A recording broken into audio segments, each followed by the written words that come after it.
Hello friends, welcome back to English कक्षा। तो आज की इस वीडियो में हम करने वाले हैं प्रोनाउन। आपने अगर नाउन वाली वीडियो नहीं देखी है तो वो जाके आप देख लो, क्योंकि मैंने ये सीरीज़ स्टार्ट की है। आपको पूरा ग्रामर बेसिक से लेकर के एडवांस तक मैं आपको बताऊंगा, और इसके लिए आपको कोई फ़ी भी पे नहीं करनी है। ये सारे वीडियोज़ जो हैं वो फ्री ऑफ कॉस्ट हैं, तो आप कहीं से भी हो आप ज्वाइन कर सकते हो। मैं आपको एग्ज़ाम से भी रिलेटेड क्वेश्चंस देता हूँ इस पर, एंड उसके बाद आपको सारे रूल्स एंड डिफिनेशंस आपको पूरे क्लियर हो जाएंगे। तो बस आप वीडियो में लास्ट तक बने रहना। उसके बाद आपको प्रोनाउन में या फिर कोई भी ग्रामर का जो मैं पढ़ा रहा हूँ आपको, उसमें आपको एक भी क्वेरी नहीं रहेगी, ये मैं गारंटी के साथ कर सकता हूँ। तो चलिए स्टार्ट करते हैं प्रोनाउन। आज के इस वीडियो में हम कुछ बेसिक क्लासेस करेंगे, जिसमें प्रोनाउन का डिफिनीसन रहेगा, काइंड्स रहेगा, कैसे हम पहचानेंगे किसी क्वेश्चन में कि ये प्रोनाउन है या नहीं है। तो आज के क्लास उसी के ऊपर होने वाला है, तो वीडियो में लास्ट तक बने रहिएगा। और चैनल पर नए होंगे तो चैनल को सब्सक्राइब करके जोड़ लीजिएगा, क्योंकि मेरे सब्सक्राइबर्स बहुत ही कम हैं। तो मुझे लगता है कि आई में अगर ग्रो करें मैं, तो वो आपकी हेल्प से होगा। तो होप अगर आपको वीडियो पसंद आई होगी तो लाइक ज़रूर कीजिएगा। चलिए स्टार्ट करते हैं प्रोनाउन। डेफिनेशन क्या है प्रोनाउन का? A pronoun is a word that can replace a noun in a sentence. मतलब कि प्रोनाउन हम उसे कहते हैं जो किसी नाउन को रिप्लेस कर दे। यानी कि रिप्लेसमेंट से मतलब होता है कि अगर हम आपको बोल रहे हैं किसी व्यक्ति का नाम, ठीक है, जैसे हम बोल रहे हैं राम श्याम जो भी है, ठीक है, अगर उसको हम ही से रिप्लेस कर दें तो वो हमारा प्रोनाउन हो जाएगा। मतलब कि हम उस एक्चुअल व्यक्ति का नाम ना लेकर के, किसी नाउन का नाम ना लेकर के, हम उसको अगर कोई वर्ड से रिप्लेस कर दें तो उसे हम प्रोनाउन कहते हैं। एक और डेफिनेशन मैंने लिख लिया है, ये बच्चों के लिए है, बहुत हम लोग बचपन से पढ़ते आ रहे हैं कि pronoun is a word which is used in place of a noun. अगर नाउन के बदले में जो शब्द प्रयुक्त होते हैं उसे प्रोनाउन कहते हैं। ठीक है, इतना तो आपको डेफिनेटली हर बच्चे को क्लियर हो गया होगा। तो चलिए हम स्टार्ट करते हैं, कुछ काइंड्स इसके देखते हैं। तो इसके 10 लगभग काइंड्स माने जाते हैं। ठीक है, बहुत मतलब अगर चीज़ों को डिस्ट्रीब्यूट किया जाए तो 10 काइंड्स इसके माने जाते हैं। वो 10 भी आपके सामने है।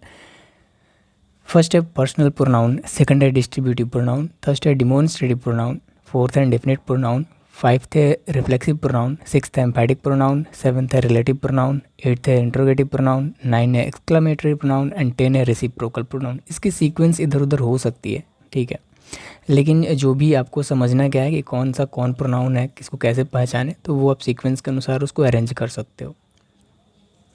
तो चलिए हम एक एक करके बाकी सारे प्रोनाउंस के बारे में बात करते हैं, कौन किसे हम कैसे पहचानेगा, कौन क्या क्या है। फर्स्ट में हमारा है पर्सनल प्रोनाउन।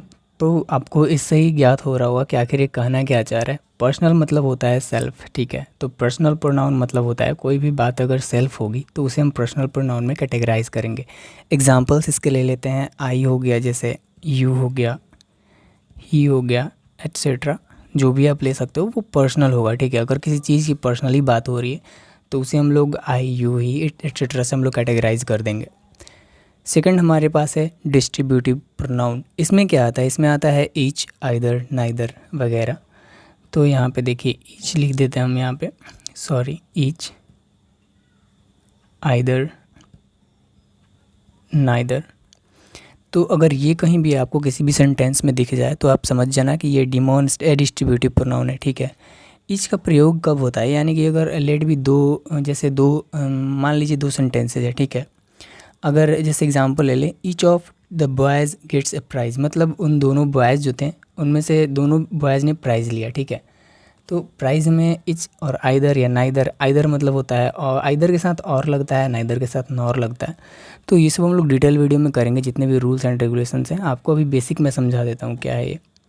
थर्ड है हमारा डिमोन्स्ट्रेटिव प्रोनाउन, ठीक है। तो इसमें होता है दिस, दैट, दिस। जैसे दूर के कुछ वस्तुएं हैं तो उसको हम लोग डिनोट कर देते हैं कि दिस है, मतलब ये चीज़ जो पास के लिए होता है वो दिस हो गया, दैट दूर के लिए हो जाता है, ठीक है।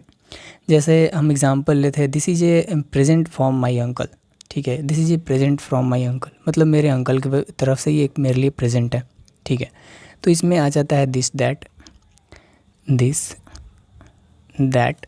उसके बाद हम लिख लेते हैं दीज, हो सकता है इसमें, दोज भी हो सकता है, सच हो सकता है इसमें। ये सब जो है वो डिमॉन्स्ट्रेटिव प्रोनाउन के एग्जांपल हैं। फोर्थ हमारे पास आता है इंडेफिनिट प्रोनाउन। इंडेफिनिट में क्या होता है? Somebody, somebody, anybody, everyone, someone, anyone. तो ये सब वन का जो प्रयोग होता है वो सेंटेंस के सब्जेक्ट के रूप में होता है। तो इसके लिए नॉमिनेटिव वन होता है, ऑब्जेक्टिव भी वन होता है, पोजेसिव वंस होता है, रिफ्लेक्सिव वन सेल्फ का प्रयोग होता है। अब ये सब आपको एडवांस क्लास में मैं बताऊंगा जब मैं रूल्स इसके करवा रहा हूँ आपको। तो इंडेफिनिट में क्या हो जाएगा, एवरीबॉडी, समबडी, एटसेट्रा आप लिख सकते हो। मैं आपको बोल देता हूँ, एनीबडी, एवरीवन, समवन, एनीवन, ये सब आप लिख सकते हो इसमें। और उसके बाद हम आगे बढ़ते हैं रिफ्लेक्सिव प्रोनाउन। ठीक है, तो रिफ्लेक्सिव में क्या होता है, my self, your self, him self, जिसमें सेल्फ लगा होता है। ठीक है, तो यहाँ पे मैं लिख देता हूँ my self, your self, sorry self, उसके बाद हिम सेल्फ हो गया, हर सेल्फ हो गया, लिख लो आप, आवर सेल्फ हो गया, इट सेल्फ हो गया। तो एडवांस क्लास में मैं आपको बताऊंगा कि इसमें क्या करना है, कि आपको कैसे उसको पहचान करना है। बस आप ये समझ लो कि इसमें जैसे ही आपको ये वर्ड दिखेगा तो ये रिफ्लेक्सिव प्रोनाउन के अंतर्गत आएगा। इम्फैटिक प्रोनाउन सिक्स्थ है। इम्फैटिक में क्या होता है, जैसे myself, yourself, ourself, इसमें भी होता है, लेकिन ये तब यूज़ होता है जब सब्जेक्ट पर इसे एम्फेसाइज करने के लिए किया जाता है। ठीक है, मतलब सब्जेक्ट के तुरंत बात होता है। जैसे एग्जांपल हम ले लेते हैं, they themselves admitted their guilt, जैसे यही सब होता है। ठीक है, जैसे हम एग्जांपल ले लेते हैं, they themselves self sorry admitted, इधर थोड़ा सा, एडमिटेड देयर गिल्ट। अब यहाँ पे देखिए गिल्ट, अब यहाँ पे जो दे के बाद देमसेल्फ तुरंत आ रहा है, तो इसी से हम लोग पहचानेंगे कि अगर कोई सब्जेक्ट के बाद आता है तो वो एम्फैटिक प्रोनाउन के अंतर्गत जाता है। होप आपको ये क्लियर हो गया होगा। अब हम रिफ्लेक्सिव प्रोनाउन देखते हैं, रिलेटिव प्रोनाउन सॉरी। तो रिलेटिव प्रोनाउन में क्या होता है, हुम होता है, हु होता है, हुज होता है। तो इसके लिए रिलेटिव प्रोनाउंस में वो आते हैं। जैसे हु के साथ कोई अगर आप सेंटेंस बनाना चाहो, या फिर हुम के साथ, जैसे हम एक सेंटेंस ले लेते हैं, विच हो गया, उसमें हुज हो गया, दैट हो गया। तो एग्जांपल अगर हम ले लेते हैं, this is the boy who broke the glass, मतलब यही वो लड़का है जिसने ग्लास तोड़ा। ठीक है, तो इसमें हु आ जाता है, आपका हुम आ जाता है, हुज आ जाता है, विच आ जाता है, दैट आ जाता है। ठीक है, तो ये कुछ एग्जांपल्स हैं इसके। इस सेंटेंस भी मैंने बता दिया। एक और सेंटेंस देख लेते हैं, जैसे the book which is on the table is mine.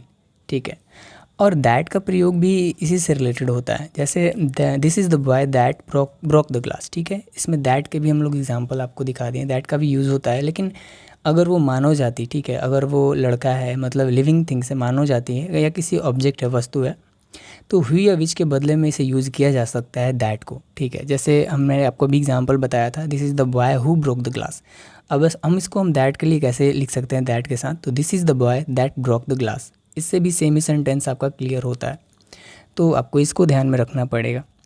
Eighth हम लोग देखते हैं इंट्रोगेटिव। इंट्रोगेटिव में आप समझ ही सकते हो, क्वेश्चन होता है आपका, सॉरी आपका क्वेश्चन ही होता है। इंट्रोगेटिव कोई पूछता है तो जैसे हु हो गया, किसने किया, हुम हो गया, हुज हो गया, सेम ही चीज़ें होती हैं। लेकिन इसमें क्या होता है कि इसमें हु का प्रयोग किसी पर्सन का पता करने के लिए होता है। जैसे who is knocking the door. ठीक है, वो अब हम लोग जैसे पूछते हैं किसी से कि किसने डोर को नॉक किया है, तो इसमें भी हुज होता है, लेकिन आपको क्लियरिटी समझ में आ रही होगी कि हम पूछ रहे हैं कि कौन सा पर्सन है। ठीक है, लेकिन अगर कुछ विकल्पिक होता है, यानी कि ऑब्जेक्टिव भी होता है, तो आप ये भी एक एग्जांपल ले सकते हो, जैसे which of this pictures do you like the most. उसके बाद एक क्वेश्चन मार्क आपके सामने ज़रूर रहेगा। ठीक है, मतलब आप इन सब पिक्चर्स में से आप कौन सा सबसे ज़्यादा पसंद करते हो। ठीक है, और प्रीपोजिशंस जो होते हैं उनके बाद हुम का प्रयोग होता है, हु का नहीं होता है। तो ये सब हम लोग एडवांस क्लास में करेंगे आपको। तो ये सब बेसिक कुछ क्लासेज हैं, अगर कोई आप अपनी बेसिक क्लियर कर रहे हैं तो इसके लिए क्लासेज हैं। नाइन्थ है हमारे पास एक्सक्लेमेटरी प्रोनाउन। एक्सक्लेमेटरी मतलब इंट्रोगेटिव भी हो सकता है, एक्सक्लेमेशन मार्क होता है। ठीक है, तो बेसिकली हम एक एग्जांपल से आपको समझा देते हैं। जैसे हम लिखते हैं कि व्हाट, जैसे हम लोग कैसे बोलते हैं व्हाट, मतलब क्या, यू डोंट नो। ठीक है, मतलब लिख देते हैं यू डोंट नो। अब किसी का नाम दे दीजिए, जैसे सचिन हो गया। ठीक है, तो यहाँ पे इसके बाद क्वेश्चन मार्क आपका ज़रूर रहेगा, लेकिन ये जो है आपका एक्सक्लेमेशन मार्क कहलाता है। ठीक है, तो एक्सक्लेमेशन मार्क ज़रूर आता है। व्हाट, अल्लाह, ये सब बहुत सारे आपको पढ़ने को मिल जाएंगे इसमें। तो एक मैंने इसी एग्जांपल दे दिया है। अब लास्ट आता है हमारे पास रेसिप्रोकल प्रोनाउन। इसमें क्या होता है, each other, one another, ऐसे इसमें वर्ड्स आते हैं। Each other, one another, one another हो गया, एग्जाम्पल जैसे हम लिख लेते हैं इसके लिए, द 4 ब्रदर्स, जैसे हम लोग लिख दें द 4 ब्रदर्स, 4 ब्रदर्स क्वारल्ड, तो क्वारल्ड विथ ईच अदर लिख लीजिए सेंटेंस में, विथ ईच अदर। ठीक है, तो यहाँ पे ईच अदर आपको दिख रहा होगा आया, तो हम इसको देख के ही पहचान लेंगे कि ये जो है आपका रेसिप्रोकल प्रोनाउन है। ठीक है, तो होप आपको जो बेसिक्स हैं वो क्लियर हो गए होंगे। तो अगली वीडियो में कुछ एडवांस करेंगे हम लोग, और उसमें देखेंगे कि एडवांस में कैसे कैसे क्या क्या होता है। वो पूरी डिटेल्ड क्लास होगी आपकी, थोड़ी सी वीडियो लंबी होगी उसकी, तो होप आप वो वाला वीडियो ज़रूर देखें। तो उसके लिए थोड़ा सा आपको वेट करना पड़ेगा, वो वीडियो मैं बहुत जल्द डाल दूँगा। तो होप आपको वीडियो पसंद आई होगी। इसके बाद आपको कोई भी डाउट नहीं रहेगा आई थिंक प्रोनाउन के बेसिक क्लास में। एडवांस के लिए आपको थोड़ा सा और पढ़ना पड़ेगा। तो मिलते हैं अगले वीडियो में वो भी वीडियो के साथ। तो thank you so much for watching this video till the end.